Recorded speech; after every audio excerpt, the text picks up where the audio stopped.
A show based on the facts, honesty, the man, the myth, the legend, Constitutionalist Joseph M. Leonard.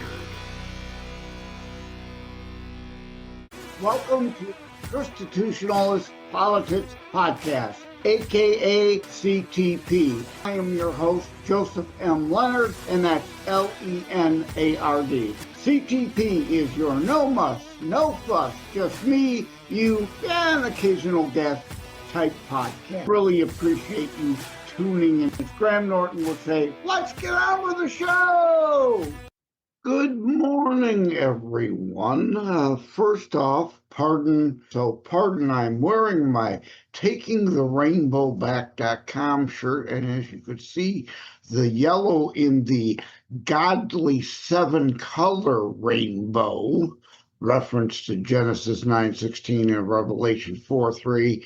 Shout out to Messianic Jew Rabbi Kurt Schneider in the Hillsdale, Michigan area. This is his group, TakingTheRainbowBack.com.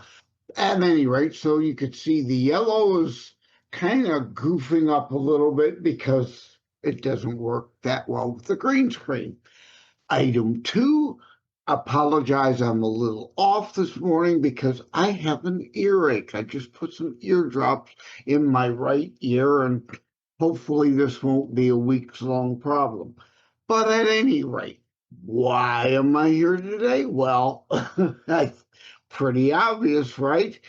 A new pope. I don't know much about him. Most people don't know much about him. I'm already seeing, well, last night even, we were already seeing, and still this morning, all kinds of speculations and what-ifs. So I'm going to give a little speculations and what-if also. Let's keep our powder dry. We don't really fully know what this means to have, quote, the first American, you know, I always somewhat hate that term, Canada and Mexico, as well as all the nations in the South America are American nations, but, you know, America has come to know for the United States of America, the first U.S. Pope from the Chicago area. I mean, we know that much, but, let me back up. I know some in this audience, well, actually probably not in this audience, or probably not watching because they are still upset with me and not happy that I coined the term nincompoop for Francis last go-round early on when he ascended to the papacy. And why did I do that? Because I firmly believe, as born and raised Catholic, although I say over and over and over, this is not a denominational show. It's about Christianity and those things that we can, could, and should be making sure we are all coming together on, rather than, you know, like old arguments between, like, Irish Catholic Protestant. Thank God those divides, for the most part, have been put to rest, right? Lutheran, my grandfather was Lutheran Catholic, right? Martin Luther, reform, break away from the church. Can we focus on things to bring us together rather than drive us apart? Because if we focus on things in doctrine that we might disagree on today, those were men that led us to here, not Jesus that led us to here, right? Our interpretations, our loosening of verbiage in the Bible to reach new, more modern conclusions, those are creations of man, not necessarily God. So we have to be careful and come together, play up our similarities, not our differences, right? I like to argue, when we're arguing, Satan wins. Christ doesn't win when we're battling each other and nitpicking about things. Satan wins. So, Christitutionalist Politics Podcast is about the whole Bible in full context while recognizing, yes, our Bible, there's our hundreds of Bibles. They're not all exactly the same. It's like the other day, I came across yet another mistranslation. Jonah and the big fish is what it originally was in the Latin, Aramaic, Greek, and Hebrew.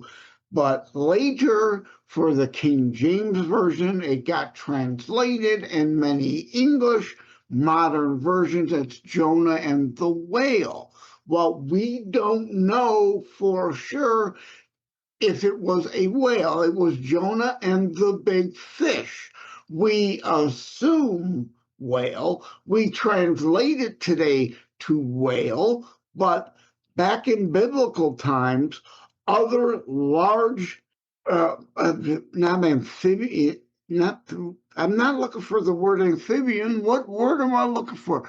Things that live in the water. Is that amphibian, right? Pardon, again, my ear is kind of messing me up right now.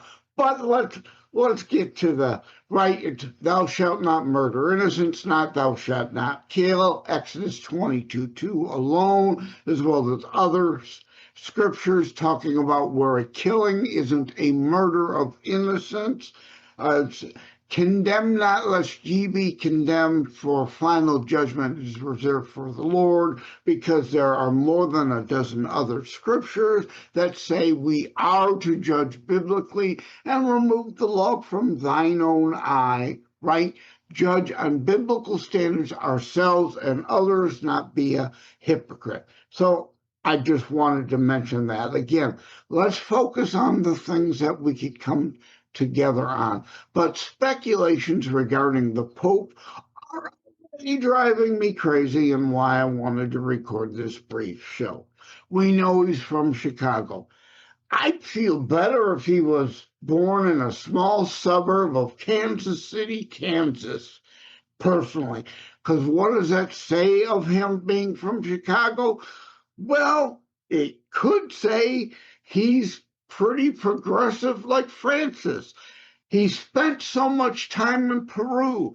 Again, that lends to, is he a U.S.-minded, more traditional Judeo-Christian ethos foundations of America-minded Catholic Christian, right? The reason I coined the term nincompoop about Francis, I've always said, 2 Corinthians 7:14, pray, hear, help heal land, right?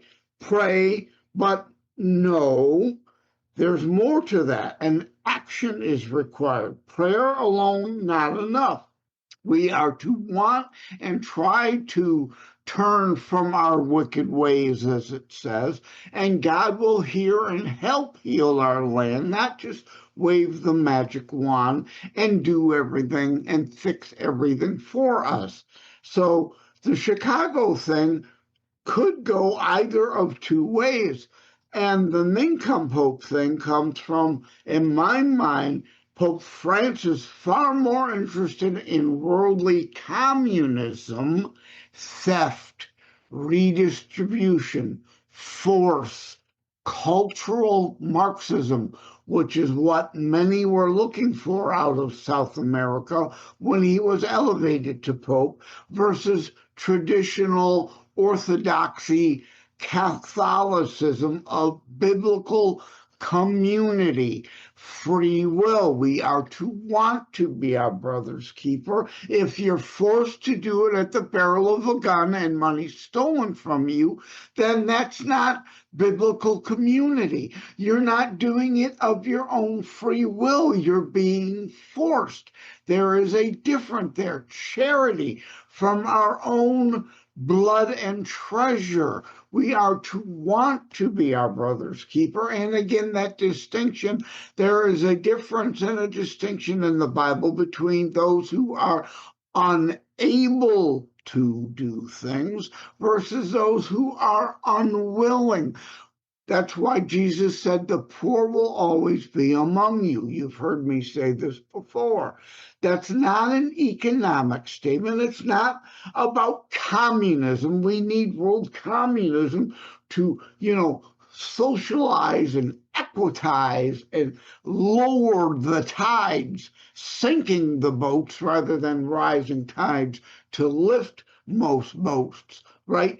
Promote the greater welfare, the common welfare in our founding documents. That means promoting policy and access and equal opportunity to all to avail of their chance to do better for themselves and their family, not stealing from one person to give to another. And you've heard me talk the failure of the Bradford Commie Compact. The Mayflower Compact was a Commonwealth communist, worldly communist compact that failed. They almost all starved to death until Bradford pivoted and instituted personal responsibility, individual rights and freedoms, not collective ones, and private property ownership as opposed to the Commonwealth collective. And the rest, they say, Paul Harvey would say, now you know the rest of the story, right? Or as the saying goes, now you know, and the rest is history, right? Our founding fathers recognized long before Karl Marx the failings of the Bradford colony and why we were founded on biblical community, not worldly communism. So that's why I coined that term. Francis was more interested in worldly cultural Marxist communism, worldly communism, than Catholicism a lot of the time. But I digress now. The current Pope, Leo the 15th, being from Chicago, again, that could go either way. With that big city, we know a lot goes on. There's conservative areas, there's more liberal areas, and I get it, a lot of people, and me included, I don't really want to talk in terms of liberal conservative or conservative progressive, but of course, those are the labels many are trying to apply now. I heard speculation that he is against ordaining women as priests, but he is more open to communion to the divorced, which would affect me. I still wear my wedding ring, but I am divorced, been for a long time. My wife is still alive. I never did seek an annulment because I never planned on ever having the intention of getting married again. So, by doctrine, I am not open for communion in a Catholic church. He's more open to that. So in that sense, to use the word that I hate to use here, he is indeed more progressive, if that's the case. I don't know. We don't know. It's too early to tell. That's why I'm saying here we are dealing in what ifs and speculations. We've seen attacks on the Latin Mass of late. I've seen some speculating he may continue that leftist, and again, I hate to use the label, but moving away from the Bible tradition of Latin masses and lessening them. To me, I want Latin masses back in full force. No one's forcing anyone to go to a Latin mass, right? You can choose to go or not to go to a Latin mass, or in the U.S., an English spoken mass, or, in Mexico, a Spanish spoken mass, in Quebec, Canada, a French spoken mass. Now, I've not attended church in Quebec, Canada ever. I've never been to Quebec. I've been in a lot of places in Canada, but never Quebec. I don't know if they do mass in French. That's an assumption, a speculation on my part. But I think you get the point there. No one is forcing anyone to the Latin Mass. That's great for those who like those traditions. In fact, if I can find a Latin Mass around me I haven't looked before, I'm going to seek one out now just so I can attend one and be part of that experience because I've not been yet. So that's all of a sudden now important to me because I don't know the Pope's Leo the 15th position on that. We're speculating. So Latin Mass might go away. Another thing is they're saying he's another open to the climate change stereotype, more leftist leaning in that regard. I don't know. Him picking the name Leo obviously says something, but we could speculate all day long what we think it means to us. The only person that it matters to is I need to hear from Leo the 15th why Leo, Pope Leo, means so much to him. My speculation is not relevant other than to present it here and indeed say, my speculation is irrelevant. The same with all the talking heads on TV. It's going to take time. We need to see where he comes down on these issues. So, with that, I hope I snuck everything in that I needed to. I felt it obviously important as a host of a Christian show that it's kind of big news, right? So obviously I should be on the record as saying something. Am I on the record as saying, let's keep our powder dry? And I get it. The 24/7 news channels have to fill their airwaves with things. But we as individual Christians, let's calm down. Let's wait a tick. Let's see how things are going to play out as we go before I don't intend to label him Nincompoop II.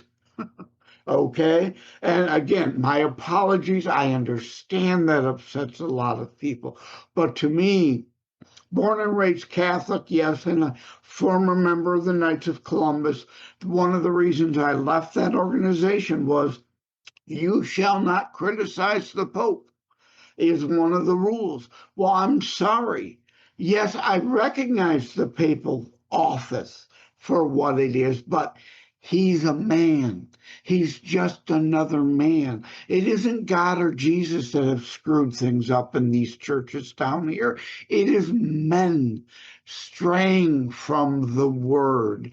The whole reason I felt called to do this show, the whole Bible in full context, not picking one scripture or another and trying to twist and distort it and leave out other scriptures that are relevant for the overall context.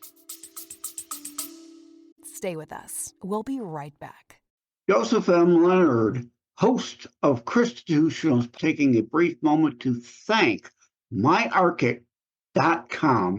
Together we share the Christian and family value of honoring family. myarchit.com helps you do that. Preserving family memories online also, therefore, can be shared online. Think of myArchit like a Noah's Ark for images, audio, video, preserving, honoring your family. Thank you again to the folks over at myarchit.com. Right, that's the point here. So I don't want to rush and jump to conclusions yet. And the nincompoop thing was part tongue-in-cheek, part very serious. And again, I left the Knights organization because to me, while Pope That's a very special position and a position of authority over the Catholic Church anyway, not necessarily all the other Christian churches. I recognize the importance of that office as we do the presidency of the United States, even when there's somebody in that office we may not like so much, may not agree with so much. But it was part tongue-in-cheek, part to make a point, not to attack the offices of the papacy, not to attack Catholics. Again, born and raised Catholic, although my friend Pastor Richard Clark Dieteringoff says, I'm clearly not your average Catholic. And no, I like to pride myself in having studied the other doctrines, having also studied non-Christian religious doctrines. It's important to know and understand those. Exclusion does not mean preclusion, or I said that backwards. Preclusion does not mean exclusion, like I've talked about. We have but one life of a soul. That does not preclude. The Bible does not specifically say that religion over there with the idea of a reincarnation is dead wrong. It doesn't say that. Preclusion does not mean exclusion. We have the one soul. It can take many life forms as tests and trials in the Dante's Inferno sense, per se. Maybe your soul is weighing or was weighing in the balance. You're given another chance to show your real soul's self. So I'm not saying I believe in reincarnation. I'm saying I'm not ruling it out because the Bible doesn't specifically say it is ruled out. God does not owe me. Jesus did not owe me all the answers to all my questions. I hope one day that I indeed go to heaven and will have these questions answered, but I am not owed them. Again, the sin is hubris, not pride. I should be prideful of little Johnny hitting the home run, walk-off home run at Little League, right? I should be proud of little Sally coming home with all A's on the credit card, on the credit report, on her report card. I went from school report card to credit report to credit card somehow. You know what I mean, though. Again, right? Human, human, frail, flawed, imperfect. I make mistakes. I just did. I'm leaving it in. That's part of this show's point and purpose, and the sin of hubris. I should be proud of a job well done at work. It is hubris, however, if I go and demand, pound on the boss to death, you need to double my salary because I'm the only person on the planet that could have fixed the problem we had. In that case, the boss should probably fire that person. They don't need somebody with that attitude there. And a work situation, you need to indeed work together for common goals. That's not communism, or it's micro communism.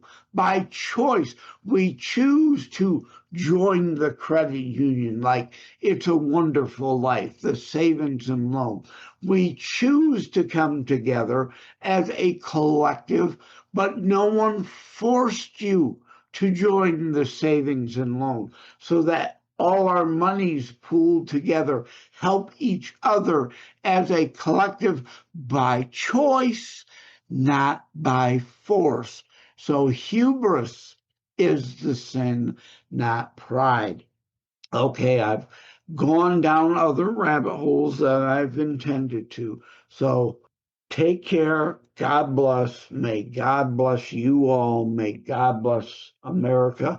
May God bless this new Pope. And indeed, I certainly hope and am praying he brings us back to more traditional Catholicism and not more into Pope Francis style cultural Marxist new Catholicism, a weakening of doctrine and the church. But again, this show is not meant to be denominational. Please understand that what we can come together on, right? But it's important. The office is there. It's an important thing, whether you're Catholic or not, whether you officially recognize that as the authority on earth for God or not. I'm Catholic, and as you could tell, I don't fully believe that, right? Because I'm saying he's just a man, and we as humans are the ones who have created all these different Bibles. Jesus never said, go forth and create 100 different religions in my name. He didn't say that. And in fact, Matthew 7, is it? Right? I came to fulfill the prophets and the prophecy and the law, not supplant and replace it. The entire Old Testament Torah was not replaced. Parts of it still exist, right? Jesus was the final blood sacrifice, so we don't sacrifice animals as we did. But turn the other cheek is just that, the new way that we are to adhere to first, to love even our enemies. But turn the other cheek and love our enemy does not mean be a constant sucker, be a fool for others, be a slave to others, always knuckle under to others. It doesn't say that. At some point, yes, wars happen, and an eye for an eye, a tooth for a tooth can and does then still apply again. If you think the Old Testament is irrelevant because Jesus somehow replaced it all, what about the 10 Commandments? Thou shalt not murder. Innocence is not valid anymore because that was in the Old Testament. Of course you don't believe that, but yet some anti-Semites have allowed that thinking into things. Well, the Jews killed Christ. I wasn't going to go there here in this episode, but obviously I need to again. Jesus was born a Jew to fulfill the Torah. Again, Matthew 7, right? I came not to replace the law or the prophets, but to fulfill it. He began his teaching, his official teachings, his official church at age 30 as a rabbi in the Jewish faith would. He fulfilled all the Jewish Torah scriptures. The Jews at that time that helped put Jesus to death under Pontius Pilate, under the Romans who actually put Jesus to death. It's the Romans who actually crucified him, and Pilate himself washed his hands of it, saying, this is their will. It was the will of the worldly leadership of the time, wanting to cling to their worldly power and control. It wasn't all Jews put Jesus to death, and certainly not all Jews of today that are responsible by blood libel for that. Even in the Bible, God speaks of blood libels, but they end at some point. A new covenant. Huh? That term? So let us please, again, the whole Bible in full context is what this show is about. And regarding Pope Leo the 15th, we need to calm down and wait and see. We are still early on here. The Jewish leadership at the time, they were part of God's plan, part of God's pawn. If you are to blame the Jews, then you are to blame God, because it was part of the prophecy. He had to be put to death and raised in 3 days as proof of the Messiah, the King of the Jews. As Christians, we are really Messianic Jews. If you're a true Christian, that term shouldn't bother you. If it does, then you're falling prey to the anti-Semitic tropes and this notion that all Jews are somehow responsible for Jesus' death. It was God's plan. They were pawns. Why do you think Jesus said, Father, forgive them? They know not what they do. They didn't. They had to do what they did. Judas' betrayal, he had to do what he did. They were all part of the prophecy and the plan, part of God's plan. So to blame them is to blame God.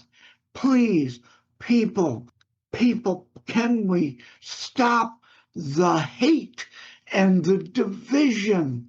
Again, Christitutionalists, the whole Bible in full context and coming together in love, not hate and separation and segregation.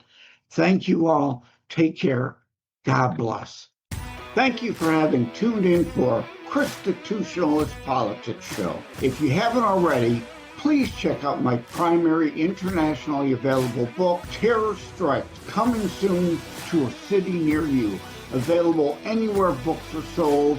If you have locally run bookstores still near you, they can order it for you. And let me remind, over time, the fancy high production items will come. But for now, for starters, it's just you as a very appreciated listener by me. All substance, no fluff, just straight to key discussion points. A show that looks at a variety of topics, mostly politics, through a Christian U.S. constitutionalist lens. So again, thank you from the bottom of my heart. Take care. God bless. Like and subscribe to Christitutionalist Politics Podcast and share episodes. We need your help. I am Joseph M. Leonard, the host of Christitutionalist Politics Podcast. Hoping you will tune in every weekend. Also hoping you will watch for the companion Christitutionalist Politics book, Politics from a Christian-based U.S. constitutionalist perspective. Thank you all. Take care. God bless. Wham Radio, 1600 AM and 92.7 FM is your conservative flamethrower. Weekdays, Steve Gruber starts things off at 6 a.m. Gruber gives his perspective on the issues of the day. At 9 a.m., Glenn Beck blazes the airwaves with his nationally syndicated program. From noon to 3, it's Dennis Prager. At 3 o'clock, it's Wham's own Thayrone X. On the Edge, Thayrone tells it exactly as he sees it. At 6, it's The Dana Show, your conservative alternative. At 8, don't miss Joe Pags. Weekends are filled with conservative talk as well. Fingers Malloy, Thomas LeDuc, The Abolitionists Roundtable, A Moment of Clarity with Pastor Rick, Your American Heritage with Ed Bondarenka, Dave Janda's Operation Freedom, and Dick Kupke's Trigger Talk. You can even get links to Wham podcasts from Dave, Dick, and of course Thayrone, all from their pages on our website, whamradio.com. Keep it locked on Wham Radio, 1600 AM and 92.7 FM in southeastern Michigan, and whamradio.com anywhere in the world.